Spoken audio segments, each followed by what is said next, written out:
Hi guys! Welcome dito sa The Sun and Sorrow.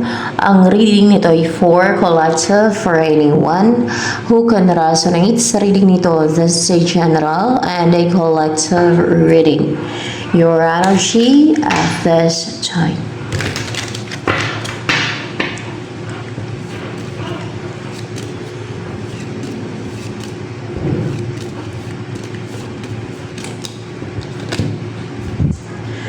Eight of Pentacles. Hardworking ka, may focus sa work mo or sa relationship mo. Talagang nag-effort ka sa work mo. Talagang you put a hard work and effort sa work mo or kung sa relationship man or if you're in a relationship, talagang nag-effort ka. Hindi ka pabaya.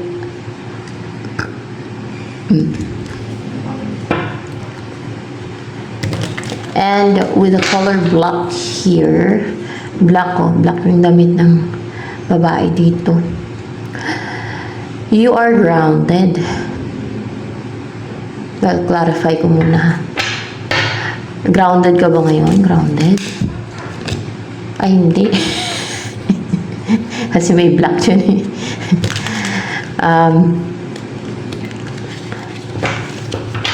Para bang may naiisip kang idea, no? Na pwede mong pagkakitaan, na gagawin mo, and then, hikita ka ng pera. Ganon, sa gagawin mo na yan. Maybe work, job, or diskarte, any diskarte business, o ano man yan.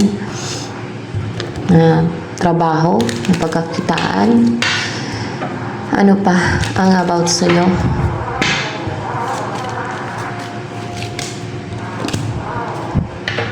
Four of Pentacles. You're stable, secured, safe. You are brave also, the color red. And positive ka mag-isip with the color yellow here. You know, nasa ulo pa naman yung yellow na parang nakabalot sa ulo niya. Meron kang kinikip na hindi mo binibitawan, na still nag-hold on ka. Yan.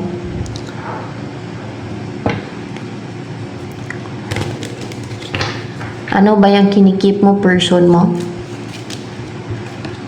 Oo, person mo. Sino yung person na yun na kinikip mo?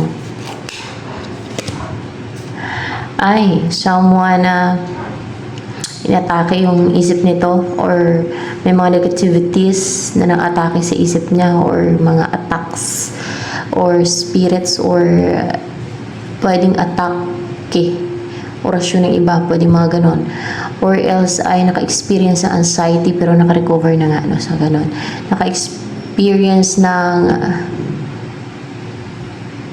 yung parang hindi na tahimik yung isipan niya. May mga gumugulo sa isipan niya. Parang napapraning, parang ganon. Pero, naka-recover na siya from that.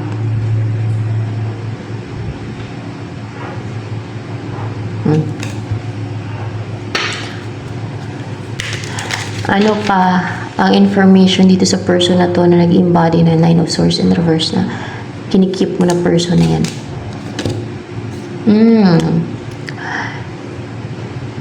May mga naisip na idea to kasi may mga ilaw, may naisip na idea na kung paano ka kontakin kasi may ibon hindi na kung paano ka i-pursue. Hindi talaga. May naisip siyang idea kung ano yung i-message niya sa'yo. Kung ano yung message niya sa'yo. Parang pinag-aralan niya din pati kung ano yung i-message niya sa'yo na hindi siya mabukya. Na sureball ba, no? May mga naisip siyang idea, hindi nag-aaral pati siya, o parang pinag-aralan niya, nagbabasa-basa, o nagre-research siya sa Google, sa YouTube, o kung saan man. na kumakalap siya ng information, idea, no? Kumukuha siya ng mga idea, and kung ano yung message niya sa'yo. So that you will be together. So that maging maamo ka sa kanya. Hindi. So that maging malapit yung loob mo sa kanya. Oh, so that maging malapit yung loob mo sa kanya.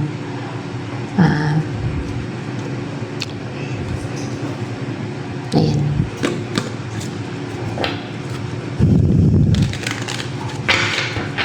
Ano yung in-embody mong energy?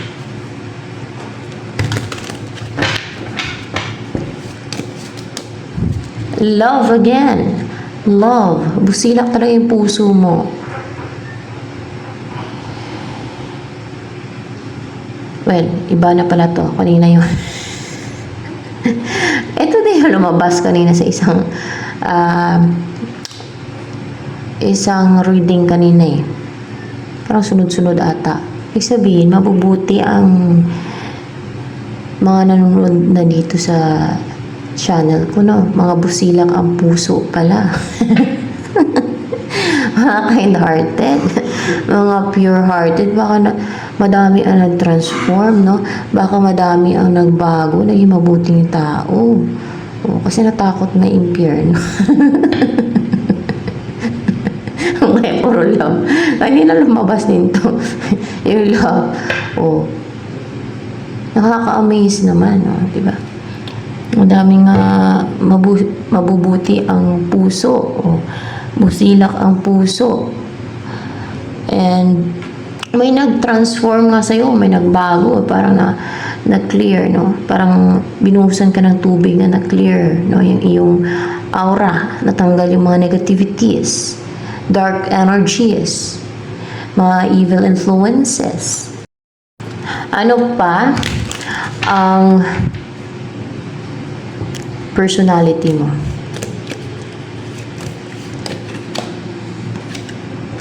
May faith. Oh. May pananampalataya ka. Ayan.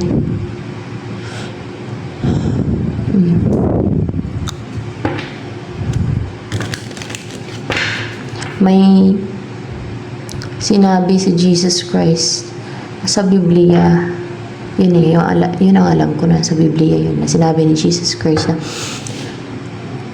pag meron kang faith na kahit kasinlaki ng mustard seed, ay mapapagalaw mo yung bundok. You can move mountain. Ganun daw yun eh. So, walang imposible pag may faith ka. No? Kaya mo mapagalaw ang bundok. Pag meron kang faith na kasinlaki ng mustard seed. Diba na itong mustard seed? Kahit ganun lang daw kalaki eh. Yung faith, mapapagalaw mo daw yung bundok eh. And then,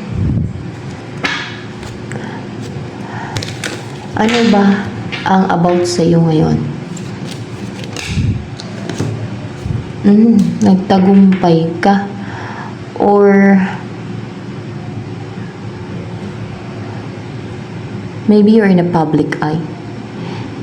Popular or in a public eye. O kung hindi man, nagtagumpay ka.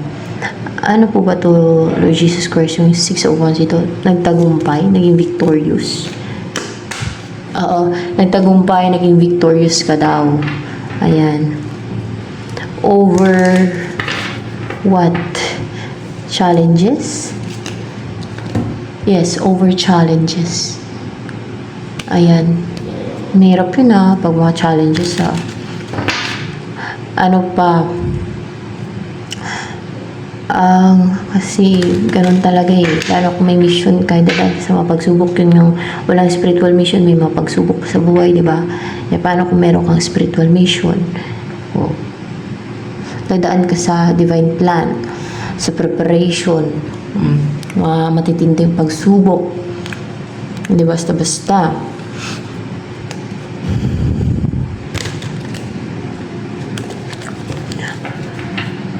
Pati yung faith mo, susubukin din yan. Yan ang alam ko, ha.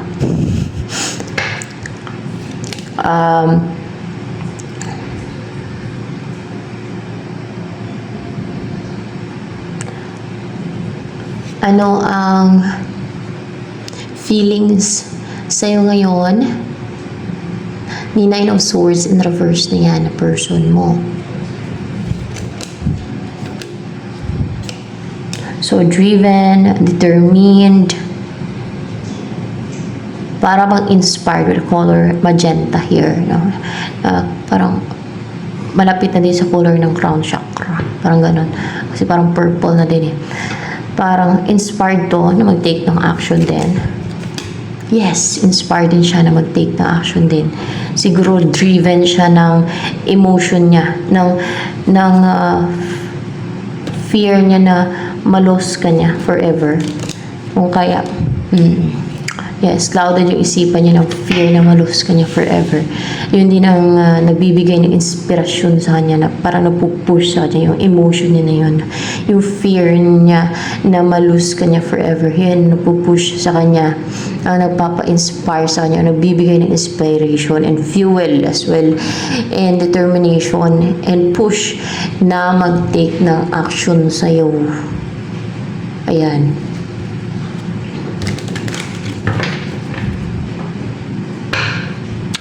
Ano naman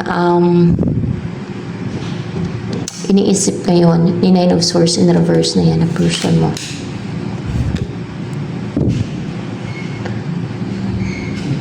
Ang maging matyaga hanggang sa magkaroon na ng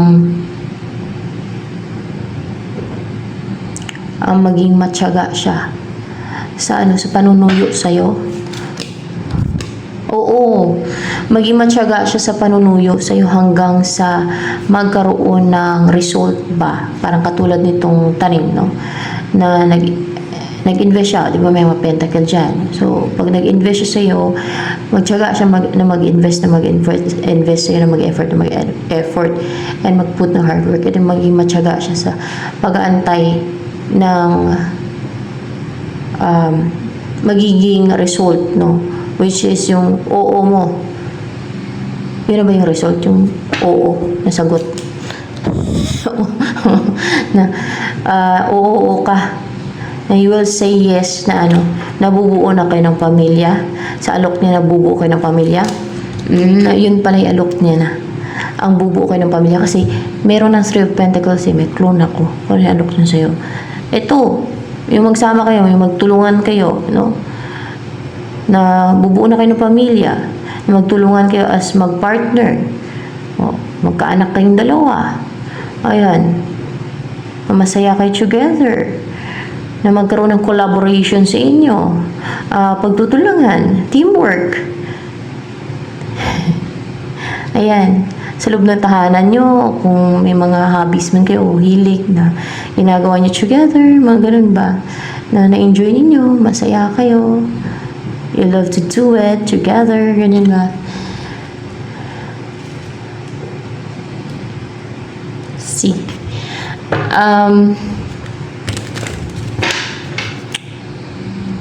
Ano naman ang gusto niyong buhay kasama ka? Ni Nine of Swords in reverse na yan na person. Ano ang gusto niyong buhay kasama ka? Birds. Yung palagi kayong pupunta sa place na may mga ibon. Ganun ba yun? Oo, para bang obsessed siya sa ganun. Obsessed siya sa ganung place na gusto niyo mamasyal palagi sa mga ganung place. Kasi the devil, hindi sa obsessed siya extreme yung desire niya talaga na pumunta kayo sa ganung place. Oo, extreme, no? Kasi sumisimbolo din ng extreme to eh. Extreme yung desire niya na pumunta kayo sa ganyang place. Ayan, together. Sa place na may mga ibon, like forest, yan, like sa mountains, di ba, nandun yung may maraming ibon, o sa mga bandang sapa, ilog, busay, sa mga walang ganang tao, nandun yung maraming ibon. Mga tagong lugar, ganun. Ano pa? Ang gustong buhay ni Nine of Swords in reverse na yan, kasama ka. Maybe goal niya na buhay, o crossroads. Wala ng mga balakid. Wala ng mga evil forces, mga ganun, kasi kadiliman to, na mag-end na yung journey ng buhay ninyo, na para bang dumaan kayo sa ano ba, sa parang so dark, and there are evil na mga atake sa inyo, ganon, na ang next na path naman na lalakbayin ninyo or journey ay ang gusto niya ay ano na, maliwanag, and yung maging master builder kayo, kasi this is a number na master builder, no? 22, na meron na kayo ma-build like business, house, family, or any, no, career, or yung mga pag-purchase kayo ng mga properties, yung payaman kayo, yung ganon, yung wala ng mga madlang sa pag-asenso ninyo, sa pagyaman ninyo, yung pag-build kayo ng family. Yes, yun ang extreme na dinidesire niya, ang makapag-build kayo ng family, as in extreme yung desire niya na makapag-build kayo ng family. Kasi clarified by the devil. Okay.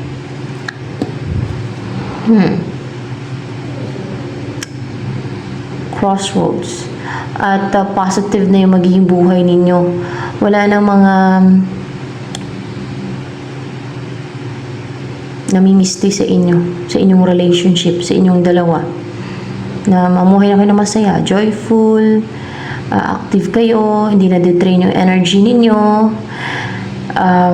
walang nakapang-harm sa inyo, walang nang atake sa inyo ng mga evil forces, kanyan, mga witches, kasi kasama na yun si evil forces, yung mga witches na yan. Kampo na kasi ng kadiliman.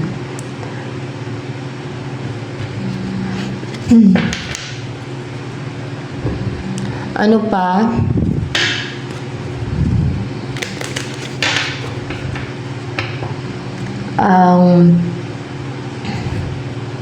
Gusto sabihin sa iyo ni Nine of Swords in reverse na yan na person. Guys, upright ba yan? Palang pa yan eh.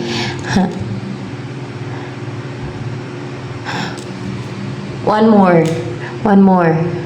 I just want to make sure. Upright ba itong Son of Pentacles? Oh yeah. Upright.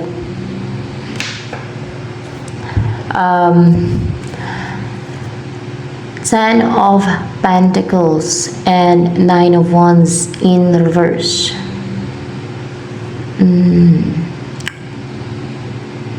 Ang gusto niya mawala na ito, mga hadlang, harang, yung parang nagbabawal sa inyo na you will be together. Yung mga blockage, harang, yung mga parang hindi nag-aalaw sa inyo na magsama kayo. Yan ang gusto niyo mawala na, so that makabuo na kayo ng pamilya, magkaanak na kayo, at mamuhay kayo ng positive, color yellow, at masaya kayo together, prosperous yung buhay ninyo, kumpleto, buo kayo, diba? Ayan, fulfilled, you're living a satisfying life, full of satisfaction, fulfilled kayong dalawa, and yung basta ganun na napaka-bless nyo, sarap ng buhay ninyo. Masagana, abundant. And yun ang gusto nyo maging buhay ninyo. Baton Son of Pentacles.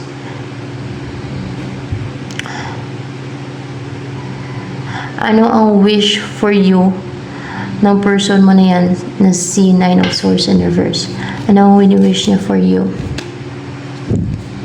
Ano, you're always protected or maprotektahan yung energy mo or your energetic field. Yes, na maprotektahan yung energetic field mo. Bakit? Kasi sa panahon ngayon, siguro aware na tong person mo, sa panahon ngayon madami ang atake ng spiritual. Hindi lang yon, may mga scheme deceit pa yung iba. Na pwedeng maka-influence, maka-harm, maka-apekto sa'yo. Kaya, yun ang wish niya for you na protected ka always, no? Lalo yung energetic field mo. Ikaw, no?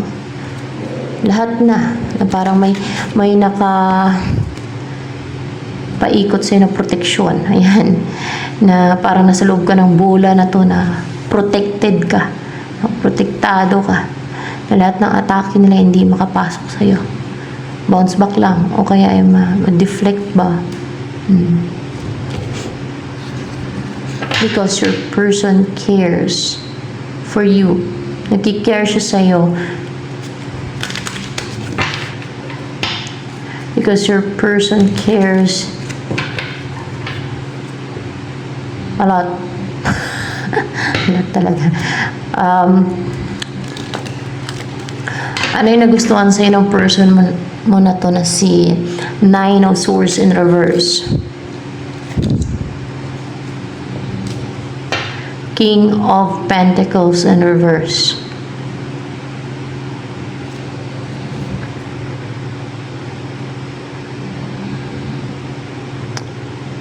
Kasi hindi mo kinokontrol yung emotion mo.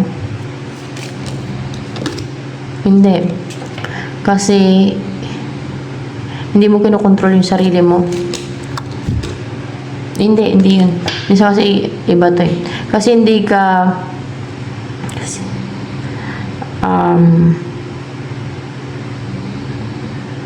mayaman. Tingnan natin. Kasi hindi ka daw mayaman. Yan ang nagustuhan niya sa'yo. Kasi hindi ka mayaman. Ay, kasi hindi ka mayaman. So, hindi ka mahirap pakisamahan. Ganun. Oo. Kasi hindi ka mayaman. Kaya hindi ka mahirap pakisamahan. Hindi ka maarte siguro. Gusto niya simple, no? Na laki sa hirap. Kumbaga ganun. Kasi, pag laki sa hirap yung isang tao, madaming alam na gawain, madaming alam na gawin, madiskarte sa buhay. Pag masipag ha, depende din. Meron namang laki sa hirap na tamad, no? Meron naman na mga laki sa hirap na masipag at madiskarte pa, no? Ayan. Yan siguro nagustuhan niya sa'yo. Dahil ba madami kang alam na trabaho? Ganon pati? Hindi.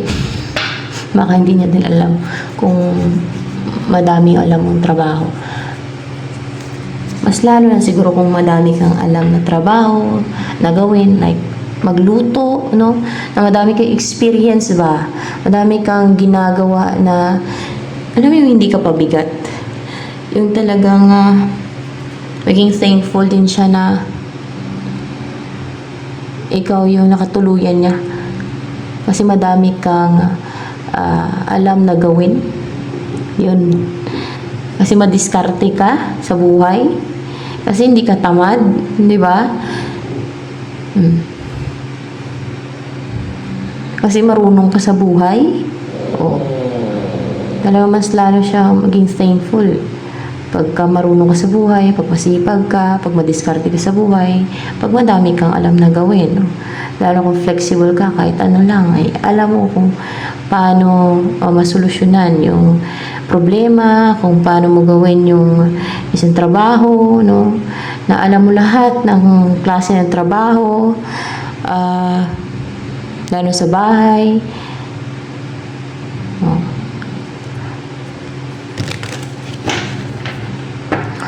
And, ganun pag mag-asawa, kailangan alam mo yung trabaho sa bahay. Alam mo kung paano magluto. Marunong ka magluto. Marunong ka maglinis ng bahay. Maliban lang kung mayaman ka na mag-hire ka na lang ng katulong. O kaya ay ang daming gawain sa bahay. Maglaba. Maglaba.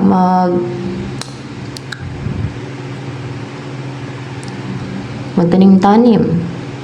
Kasi makalibre ka din sa sa gulay, fruits kung marunong ka magtanim, di ba?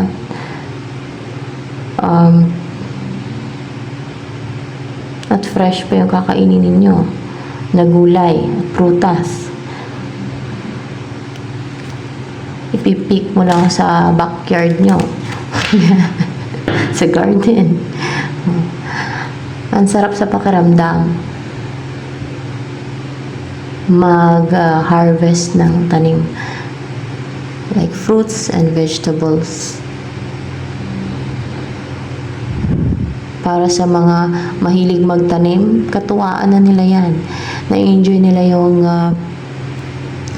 pagtatanim at pag-harvest ng fruits of their labors. Pag-harvest nila naman, tanim nila pag nag-grow na. Pag pwede na i-harvest, it's so fulfilling.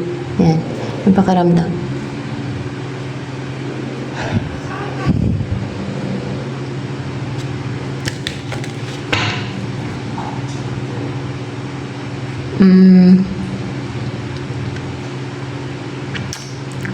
Dahil hindi ka sosyal. Dahil mahirap ka. Ito clarification na mahirap ka. Hindi dahil sa hindi ka sosyal. Ano ba nagustuhan niya sa'yo? Dahil mahirap ka daw. Dahil mahirap ka lang. Kaya hindi mahirap makisama sa'yo kasi mahirap ka. Nakapera itong person mo. Baka mayaman. At gusto niya mahirap. Gusto niya mahirap. Gusto niya mahirap yung mga pangasawa niya. At ano pa? Bakit gusto niya mahirap ang pangasawa niya? Para marunong mag-adjust. Ganon? Hindi. Ano nagustuhan niya? Para ano ba advantage sa pagiging mahirap? Para marunong na sa buhay, sa bahay, sa lahat ng gawain, ganon. Hindi eh. Para dahil ganun ka, dahil mahirap ka. Dahil ganun ka, dahil mahirap ka. So, dahil pala mahirap ka. O kaya gusto niya mahirap. Dahil ikaw mahirap ka. Kaya gusto niya mahirap. Kasi ikaw mahirap ka. O, kasi mahal ka niya. Yung may reason doon. Kasi mahal ka niya. Ayun. Kasi pagdating sa love, walang mahirap, walang mayaman. Kasi mahal ka niya. Ayan. Pero kung hindi ka mahal niyan, ay ayaw niya na mahirap. Ano pa? Ang kinabiliban sa'yo ng person mo na to. Ay, may kinabiliban ba sa'yo yan? Meron. Ano yung kinabiliban sa'yo ng person mo na yun? Nine of Swords and reverse energy niya.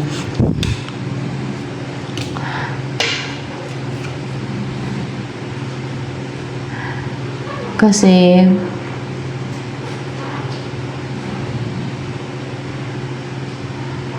kahit madami namang available or maybe nagkakagusto sa'yo, ayaw mo. Yung gusto mo talaga ay yung kung sino yung mahal mo, ganon. Oo, kung sino talaga yung gusto mo, yung gustong-gusto mo, o kung sino talaga yung mahal mo. Ganon. Ganon ka. Na kahit madaming available siya, madaming nagkakagusto sa'yo, o madaming nagkakandara pa sa'yo, o madaming nag-offer sa'yo ng cup of love, ay ayaw mo sa kanila. Gusto mo talaga yung taong mahal mo. Yung gusto mo talagang makasama, o yung gustong-gusto mong person. Ayun, oo, natigab ako. Madami bang nagkakagusto sa'yo ngayon? Let's see. 50-50. Upright kaya Knight of Cups. Madami naman. Madami. At madami ang gusto mag-offer ng flowers sa'yo or cup of love. No? Kasi Knight of Cups. Gusto kang ligawan kung babae ka. Ganun. Madami ang may type sa'yo. Ano bang nagustuhan sa'yo ng mga nagkakagusto sa'yo? Ano nagustuhan nila sa'yo? You are strong, grounded, rooted, and makikita na parang resilient ka din eh. Parang, pero hindi siguro kasi Dacronte. May inner strength ka, no? Sa Dacron energy. Inner strength. You are